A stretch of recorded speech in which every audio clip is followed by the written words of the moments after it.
o nosso palestrante de hoje, o professor Marcelo Chestes Galves, da Universidade Estadual do Maranhão, e doutor em História pela Universidade Federal Fluminense, e que realizou também um estágio pós-doutoral na Universidade Nova de Lisboa.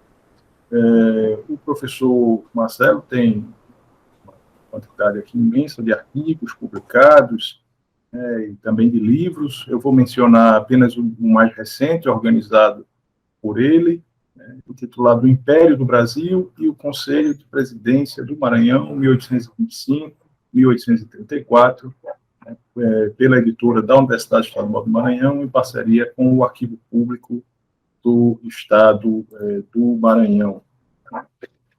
O professor Marcelo participa, integra várias redes e núcleos de estudos de história, inclusive participando do projeto PRONEX, Caminhos da Política no Império do Brasil, coordenado pela professora Lúcia Maria Bastos Pereira das Neves, que está presente, ela entrou ainda há pouco, se conectou, entre outros projetos de pesquisa. Então, com a palavra, o professor Marcelo Chestes, muito obrigado. Eu agradeço em nome do Instituto Arqueológico a sua disponibilidade, professor, para estar conosco aqui nesta tarde. Muito boa tarde. Eu quero, antes de tudo, agradecer ao Instituto pelo convite, professor George, o convite prontamente aceito, louvar a iniciativa desse conjunto de atividades importantes, já no ciclo do bicentenário, e de outros bicentenários que nos aguardam aí nos anos seguintes. Quero agradecer muito a possibilidade de estar aqui, saudar os sócios do Instituto, o público presente aqui. Eu confesso que aqui, aguardando para iniciar, eu me assustei, para não dizer que me emocionei, que quando eu vi a presença do Humberto Machado aqui. Humberto Machado é meu orientador de doutorado, nos idos de 2010, defendido na Universidade Federal Fluminense, e eu não via Humberto há, pelo menos, estava pensando aqui, 4 anos.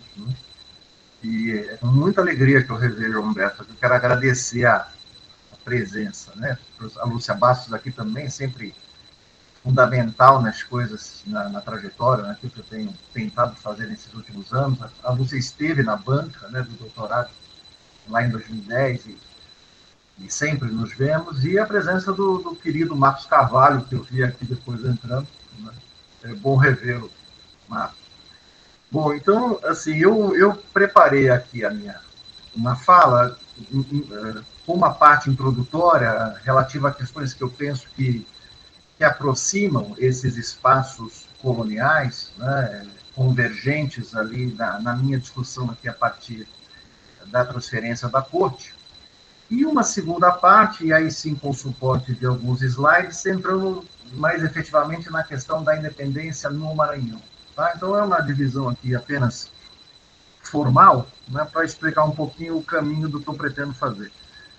Bom, então eu começo falando um pouco e me pautando em estudos que referenciaram os trabalhos sobre as independências nesses últimos 20 anos, do professor Istvan Jansson, do professor João Paulo Pimenta, em relação à diversidade da experiência colonial, o quanto os 300 anos da experiência colonial promoveram gradativamente aquilo que eles chamam de assimetrias, não apenas na relação entre a porção americana e a porção europeia, do Império, depois Reino Unido, mas dentro dessa própria porção americana, o quanto,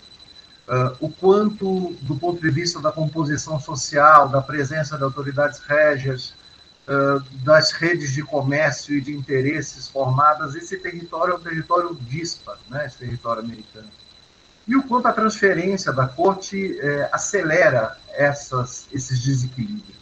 É importante sempre pensar a transferência da corte na relação com a independência, embora essa articulação seja muito diversa, conforme a abordagem, mas aqui pensado o quanto a transferência da corte ela mas ela acelera dissensos mais bem visualizados no momento da Revolução Liberal.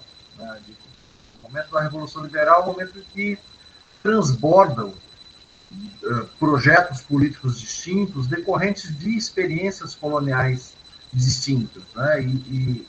E aí, que é uma primeira aproximação que eu gostaria de fazer em relação às províncias do norte, pensar um primeiro efeito da Revolução Liberal de 20 na América, que é a forma como as províncias do norte aderem ao movimento antes do Rio de Janeiro, né? E as razões presentes nessa adesão. Cronologicamente, nós temos entre janeiro e abril de 1821 o Grão-Pará, depois a Bahia, depois Pernambuco e depois o Maranhão. E por mais que Pernambuco e o Maranhão tenham se incorporado à Revolução Liberal, cronologicamente depois do aceite de Dom João VI no Rio de Janeiro, no final de fevereiro, quando essas capitanias o fazem, a notícia ainda não havia chegado. Então é importante pensar o quanto há de novidade nisso, né? Naquilo que o professor Denis Bernardes chamou de constitucionalização do Império, né? Esse processo inédito, numa sociedade marcada por séculos de absolutismo, enfim, o quanto essas 4 adesões à revelia do rei, de alguma maneira apontam para uma pauta de expectativas aceleradas com a transferência da corte. Mais do que o regresso do rei, comumente salientado, é importante pensar as expectativas decorrentes da ideia de um regresso do rei, né, que aproximam a porção europeia e as províncias do norte, mas que, no caso do norte, tem uma relação específica com a reversão daquilo que a professora Vilma Pérez chamou de furor tributário, né, característico do período joanino. Embora as tributações tenham afetado o território americano como um todo, como parte de uma política mais ampla, é importante deter que, para o norte, né, há uma tributação específica quando pensamos a questão dos impostos sobre os escravizados, sobre o algodão, sobre o aguardente, sobre a cana-de-açúcar. Quer dizer, há um impacto mais efetivo, especialmente nas províncias do norte, em torno dessas atividades de base escravista e exportadora. Tá? Então, essa característica é uma característica que ajuda a pensar uma espécie de ciclo de adesões que tem um fundo comum.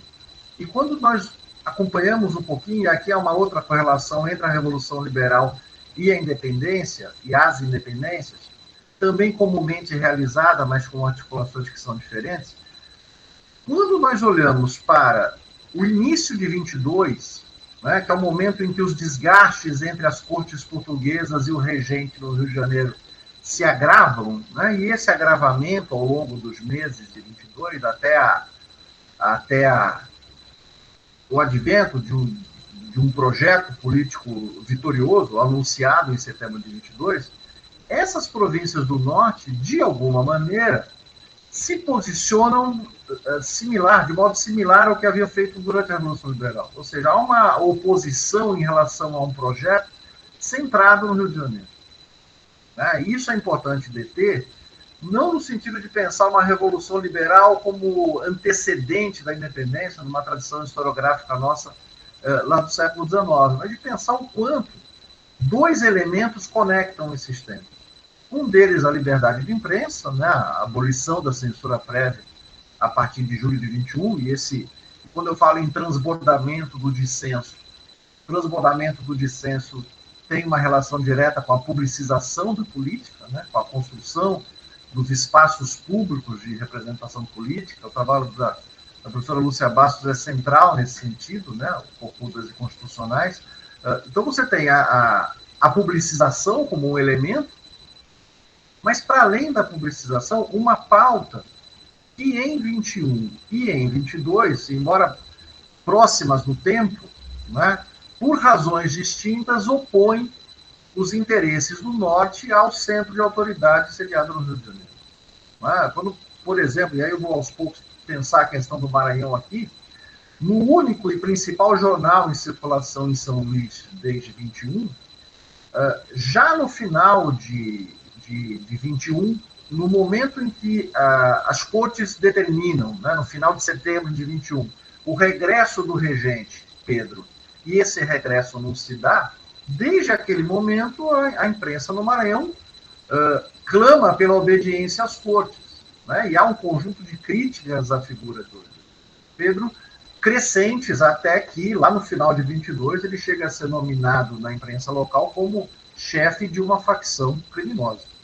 Né? Então, o agravamento dessas tensões, no contexto da independência, pode ser apreendido a partir de algumas províncias do norte. E aqui eu quero fazer um reparo, né, antes de tudo. Províncias do norte, para aquele momento, sabemos, há uma abrangência da Bahia, né, até o Rio Negro, mas eu me refiro especificamente às províncias do norte de base escravista, com uma conexão mais estabelecida com rotas de comércio com a Europa, com Portugal, com a Inglaterra. É importante pensar isso porque, por exemplo, na independência do Maranhão, quando nós olhamos para a importância do Piauí e para o Ceará nesse processo, nós estamos falando de províncias que aderiram ao Rio de Janeiro muito antes. Né? Por exemplo, a vila de Parnaíba, que é uma vila que fica na divisa, né, com o Maranhão, dividido o Maranhão e Piauí pelo Rio Parnaíba, já em novembro de 21, a vila de Parnaíba se manifesta favorável à independência. Depois há algum revés e logo no início de 22 isso se consolida. Né? Então, províncias do norte aqui compreendidas basicamente Pernambuco, Bahia, Grão-Pará e Maranhão, né, mais especificamente. Então, eu queria só fazer essa breve introdução para pensar algumas características, peculiaridades desse processo de incorporação do Maranhão ao Império do Brasil, que só se dá formalmente, eu vou falar um pouquinho da questão da data também, em 28 de julho de 1823. Então, peço licença aqui, eu vou colocar para apresentar. É sempre aquela tensão de saber se vai dar certo ou não, né? Deixa eu...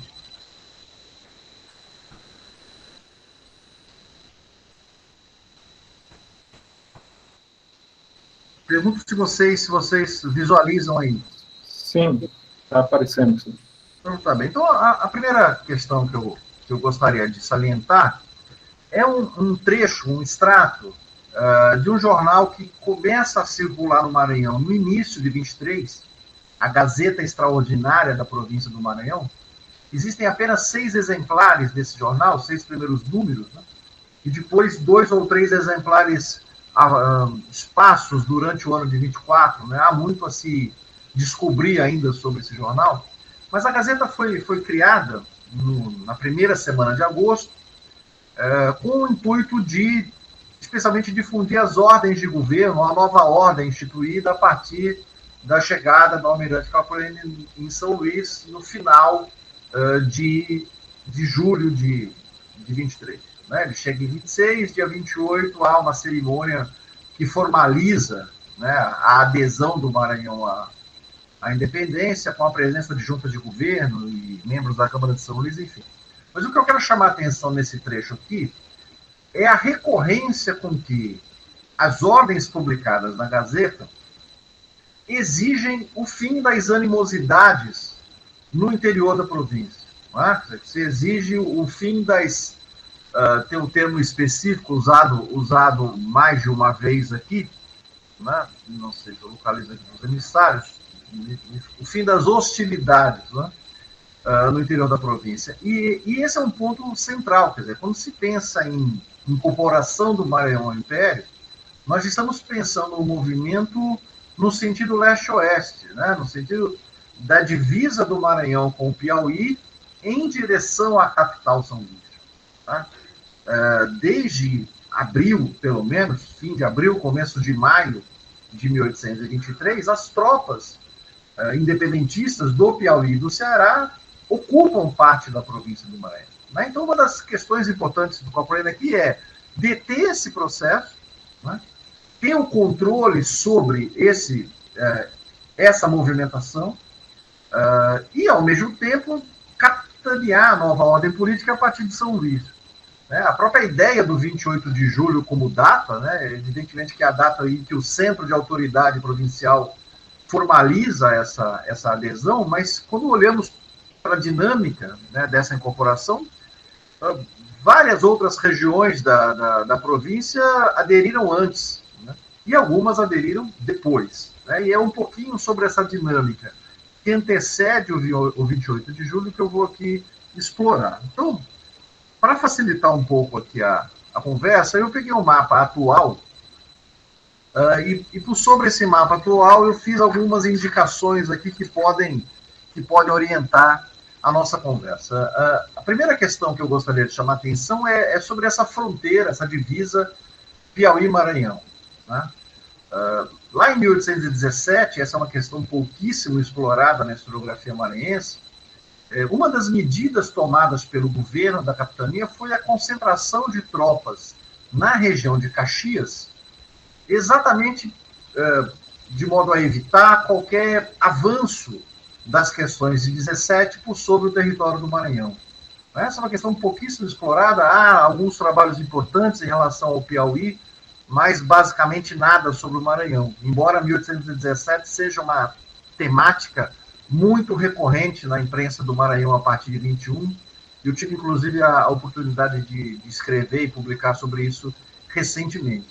Mas, assim, essa divisa, né, que tem essa referência que eu fiz em 17, é a mesma divisa que, a partir de 1823, início de 23, a Junta de Governo do Maranhão alertava para a presença, né, de emissários dos facciosos ocupando a província do Maranhão. Inclusive, há um edital da Junta, em março de 23, autorizando os cidadãos da província a prenderem, né, emissários que, de alguma maneira, difundissem uma noção, uma ideia de independência na região.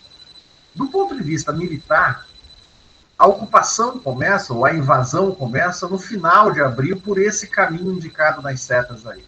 Né? Pela então Vila de Araioses, Vila de São Bernardo, não presente aqui no mapa, e principalmente, é o que eu gostaria de chamar a atenção aqui, a partir da Vila de Itapecuru, né, do Itapecuru Mirim. Itapecuru era, para aquele momento, a principal região produtora de algodão da província. É importante pensar que, por mais que o Maranhão fosse produtor de algodão no final do 18 e início do 19, a abertura dos portos altera por completo o patamar da economia da província em relação ao algodão. O Maranhão se torna, junto com Pernambuco, os grandes produtores de algodão e exportadores desse algodão para a Inglaterra. Acho que um exemplo importante dos muitos que poderão ser dados aqui é pensar que em 1813 foi instalado um consulado britânico em São Luís.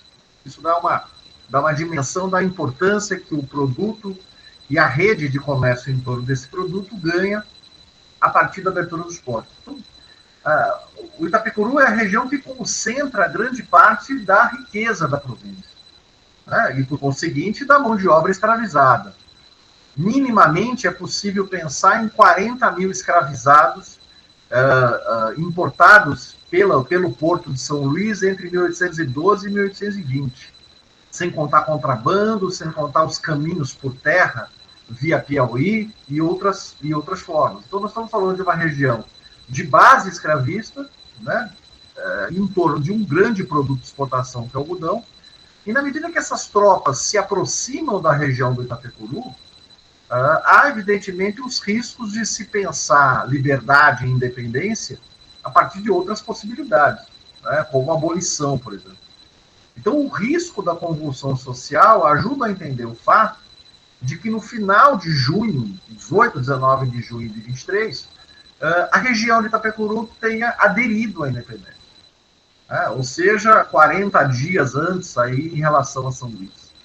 E aí são muitas as possibilidades para se pensar isso. Na tese, uma das questões que eu sustentei, além do risco da convulsão social, é de pensar a própria situação desses grandes proprietários.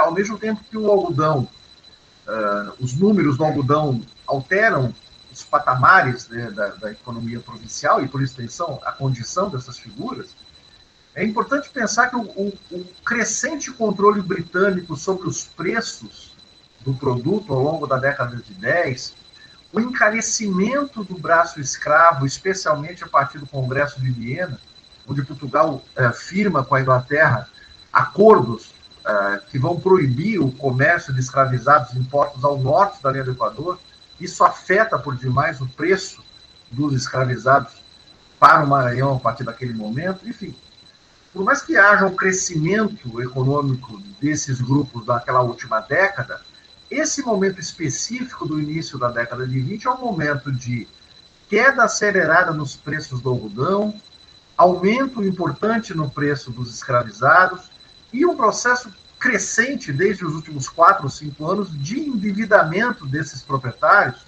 com os grupos mercantis de São Luís. Então é importante pensar também a adesão como uma forma de solução dessas questões. Né? Ao mesmo tempo que você evita a convulsão social, há uma dimensão prática do ponto de vista das relações econômicas e políticas da província naquele momento, que ajudam a entender a incorporação a um projeto, a um outro projeto político, né, que não tem uma relação direta com uma ideia de novo país ou de nação, mas com uma dimensão, uma dinâmica política provincial. Um outro ponto a frisar sobre isso é que, com a adesão do Itapecuru, se dá um cerco à cidade de São Luís, né, ou melhor dizendo, à ilha onde fica a cidade de São Luís. E aí, com esse cerco, há um processo gradativo, ele dura 40 dias ali, de um conjunto de problemas de desabastecimento. É importante pensar que toda a carne que abastece a ilha de São Luís, ela também percorre esse caminho, de exportação do principal produto, o algodão, não mais exportado, e também de exportação do arroz. Essa região mais próxima à ilha de São Luís, ali onde temos ali Rosário e Icatu, eram importantes regiões produtoras de arroz. E o Maranhão foi, a partir de 1800, até a independência, o principal exportador de arroz para Portugal. Então nós estamos pensando aqui um cerco que rapidamente rompe esses fluxos, né, de arroz e algodão para exportação, desabastece a ilha de um dos seus principais produtos para o dia a dia, que é a carne, e que provoca, evidentemente, tensões, né, que culminam no 28 de julho, e aí eu vou fazer um outro caminho agora aqui no próximo slide. Um outro ponto, quando eu citei Caxias aqui, que é importante salientar, e eu coloquei forças portuguesas, não apenas em 17, é que conforme as batalhas na província do Piauí terminam com a vitória das tropas brasileiras, ou das tropas, né, vinculadas ao projeto do Rio, o conjunto das tropas portuguesas derrotadas vai se concentrar em Caxias. Caxias é o último espaço da província do Maranhão a se incorporar ao Império no início de agosto. Então, isso ajuda a pensar também o caminho adotado aqui, não apenas pelo fato de Parnaíba ficar no litoral do Piauí e as tropas, a partir de Parnaíba, marcharem em direção à província do Maranhão, mas com o fato também de que a principal vila maranhense naquele momento, do ponto de vista econômico, militar, enfim, que era a vila de Caxias, ser um espaço que concentrava as tropas portuguesas derrotadas no Piauí no final de 22, início de 23. Professor Jorge, eu não controlei o meu tempo aqui, mas como estamos, por favor? Tá bem, professor, não se preocupe, não. Tá bem, então. É que se deixar, passamos a tarde aqui, mas vamos lá. Obrigado. E aqui tem um outro aspecto que eu gostaria de salientar, que é a possibilidade de perceber essas questões que eu explorei até aqui a partir do principal e, durante muito tempo, o único periódico em circulação na província do Maranhão, que é o jornal Conciliador do Maranhão. O Conciliador é um jornal criado em 1821, em abril de 21, no contexto da Revolução Liberal. Não é o caso aqui de pensar detalhamentos dessa criação, mas chama a atenção para o fato dele ter sido criado de modo a vincular-se à administração provincial. Para você ter uma ideia, as primeiras edições do jornal foram manuscritas. É um jornal criado apenas 9 dias depois da incorporação do Maranhão à Revolução Liberal, da adesão à Revolução Liberal, melhor dizendo. E é um projeto político, né, gradativamente colocado em prática ao longo de 21. A primeira tipografia da província chega no final de 21, né, criada no final de 21. Durante esse período, até 1825, pelo menos, o Maranhão tem uma única tipografia. O Conciliador é um jornal que será publicado com o suporte da administração pública, isso faz muita diferença. Nós estamos falando de um jornal com 212 edições, regularmente publicado 2 vezes por semana, entre 1821 e 1823, e que raramente conviveu com algum tipo de concorrência, né, no âmbito dos periódicos da província. Quer dizer, exceção entre março e maio de 22, não é o caso aqui da discussão, mas a impressão de um segundo jornal chamado a Folha Medicinal do Maranhão. Então, o Conciliador é um jornal um pouco fora dos padrões dessa imprensa que analisamos para esse momento. Em longevidade, né, junto com essa longevidade na estrutura que o jornal detinha, eu tive a possibilidade na tese de mapear, né, os assinantes do jornal. Nós estamos falando em mais de 400 assinantes e mais de 650 assinaturas, né, ao longo desses 2 anos.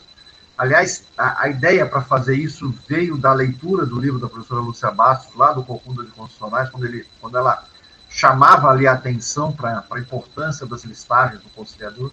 Enfim, nós estamos falando de um grande jornal, e que, evidentemente, vinculado aos agrupamentos políticos da província, se colocará bravamente, né, nesse processo de resistência ao projeto político via Rio de Janeiro. Então, muito simplesmente aqui, muito simplificadamente aqui, algumas anotações, ou seja, desde maio de 22 é possível perceber no jornal duras críticas a qualquer possibilidade de separação total, né? Ou seja, qualquer possibilidade de independência que não significasse autonomia dentro do reino, mas separação mesmo, né? A partir de maio, essa hipótese é aventada com mais frequência pelo jornal e se refuta isso com muita força. Em novembro de 22, a junção de 2 cronologias aqui que chamam a atenção pelas distâncias que marcavam esses espaços, ou seja, novembro de 22 é o tempo em que chega ao Maranhão a notícia de 2 independências. A independência do Rio de Janeiro, ou seja, de 2 meses antes, e aí é importante pensar essas distâncias, e a independência da Vila de Parnaíba, no Piauí, que tinha acabado de acontecer.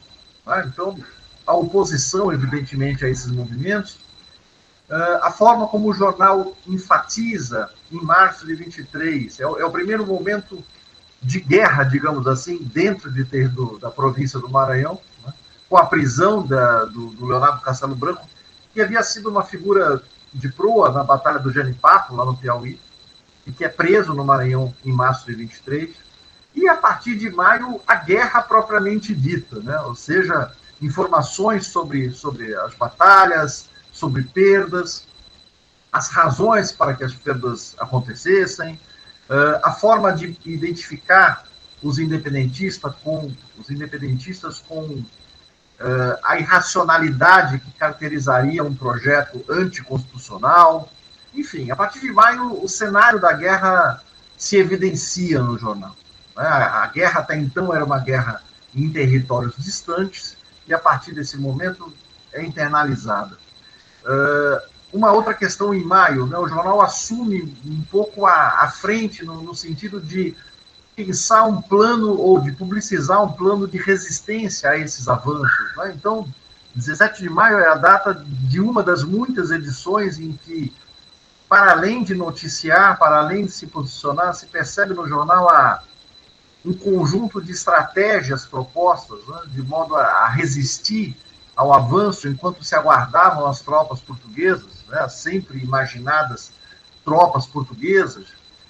Os números da guerra também podem ser percebidos por intermédio do Conciliador, né, por exemplo, nos relatos sobre a derrota da Vila de São Bernardo em maio e que são noticiados com mais detalhes em junho, a ideia de um exército de 1.200 facciosos, né, muito maior do que as tropas reunidas no Maranhão, e aí um dos argumentos é que a guerra estava sendo perdida por falta de constitucionalismo, né, por falta de engajamento, quer dizer, como a ideia de que o despotismo avançava sem que aqueles que deveriam organizar a resistência o fizessem, enfim.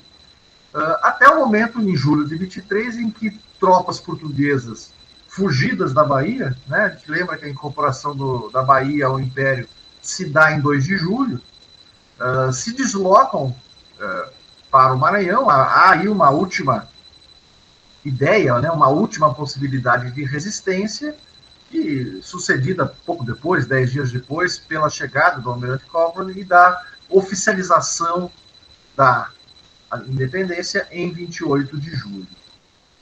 Eu chamo a atenção do Conciliador como um lugar, um espaço privilegiado para o acompanhamento dessa... Deixa eu só interromper. Para o acompanhamento dessa... Coloquei aqui para interromper, acho que não. A apresentação permanece, professor? Não, foi interrompida já. Tá, é que eu não consigo... Ok. E de chamar a atenção... Deixa eu só voltar aqui, que eu não estava vendo vocês. De chamar a atenção para o Jornal Conciliador como um espaço privilegiado, né, de se pensar esse processo, porque o Conciliador, ele, de alguma maneira, monopoliza o debate impresso na província nesse tempo. Né? Aquela imagem de províncias debatendo o futuro do reino, ou mesmo a possibilidade de independência presente um pouco mais conforme a província, em espaços em que nós tínhamos uma quantidade maior de tipografias e de jornais em circulação, não é uma característica no Maranhão. No Maranhão, a interlocução se dá de outro modo. De um modo geral, os expulsos, a partir de abril de 21, aqueles que por alguma razão se opuseram aos grupos que controlavam o poder na província, esses expulsos vão imprimir em Londres, em Lisboa, no Rio de Janeiro, e é no momento que essas impressões voltam ao Maranhão por intermédio das embarcações que você tem as respostas do Conciliador. Então é um tipo de interlocução muito diversa daquela, por exemplo, do Rio de Janeiro, por exemplo. Ou mesmo da interlocução mantida entre folhetos no Rio e folhetos em Lisboa. No caso do Maranhão, a tipografia ela pertence, né? Ela é um órgão da administração pública. Então a interlocução ela se dá de uma outra forma, com outro ritmo, inclusive. Né? E aí uma coisa importante de se chamar atenção nessa interlocução é que, mesmo com a recorrência, a partir de 22, no debate político, de você acusar o seu inimigo de independentista, essa é uma retórica importante, por mais que ali eu sustentei na tese, sustento nas coisas que eu escrevo até hoje, que todos eram portugueses, ou seja, que não havia um projeto de independência ali, não dá para pensar numa ideia de independência até um momento muito adiantado de 1823. Então, conforme esses opositores vão sendo expulsos e publicando aqui e ali, mesmo acusados de independentistas, todos eles publicam e se mantêm e se apresentam como fiéis a Portugal. E essa não é uma questão retórica, porque isso acontece principalmente depois do 7 de setembro. Evidentemente que lá na frente, no momento em que a província se incorpora ao Império, há e haverá muitas narrativas retrospectivas falando de um patriotismo desde sempre, né? Falando de um desejo por independência desde sempre, mas isso não há nessa interlocução de 22 e 23. Não haveria, evidentemente, no Conciliador, mas não há também em seus interlocutores. O que se assiste na província após o 28 de julho é um gradativo processo de expurgo, né, das autoridades que até então detinham o poder ali, na junta de governo, por exemplo. Esse expurgo vai ser acompanhado de uma substituição desses cargos por figuras que até então, né, jamais se haviam apresentado como brasileiros, sob nenhum aspecto, mas gradativamente essa noção de português e brasileiro se dá no âmbito provincial a partir da ideia de que portugueses eram aqueles que ocupavam os cargos. E a partir da independência, brasileiros serão aqueles que ocuparão esses cargos. Então, por exemplo, a primeira junta de governo, composta por 7 membros, Desses 7 membros, 4 serão de Itapecuru. Né? Aqueles grandes proprietários ali que aderiram em junho, né? E que, de alguma maneira, retomaram, né, um poder político perdido na última década na província, e 3 membros da junta, integrantes residentes em São Luís. Então, a própria nova junta de governo traz para a cena 7 personagens que não haviam ocupado cargos naquele passado recente da província. Né? Então, gradativamente, uma ideia de brasileiros e portugueses nesse sentido vai se desenhando. Isso, óbvio, não é uma especificidade no Maranhão, mas é curioso perceber na sequência, né, até pelo menos 1825, o quanto as narrativas retrospectivas vão ajudando a pensar quem eram os brasileiros. Né? Todo mundo patriota, de um modo geral, em relação aos estrangeiros, como os portugueses começam a ser referenciados nessas narrativas de 23 e 24. Para finalizar, e para que eu não me estenda muito aqui, inclusive do ponto de vista cronológico, a partir de 1825 é perceptível a reintegração desses grupos, reconhecidos politicamente como portugueses, na vida política provincial. Esse também é um movimento mais amplo, né, que tem uma relação com a queda do gabinete dos Andrade no Rio, tem uma relação com o próprio rescaldo da Confederação do Equador, né? E a partir de 25, esses portugueses estão, por exemplo, coordenando a cerimônia de aclamação ao imperador. O imperador Pedro só será aclamado no Maranhão em outubro de 26. Nós costumamos dizer que o Maranhão é uma província tão portuguesa que o Maranhão só reconheceu o imperador depois que Portugal o reconheceu. Né? Antes, não. Um ano depois do Tratado de Paz e Aliança. Então, esses portugueses já estarão, né, plenamente ali presentes e organizando, inclusive arcando com as despesas da cerimônia de aclamação.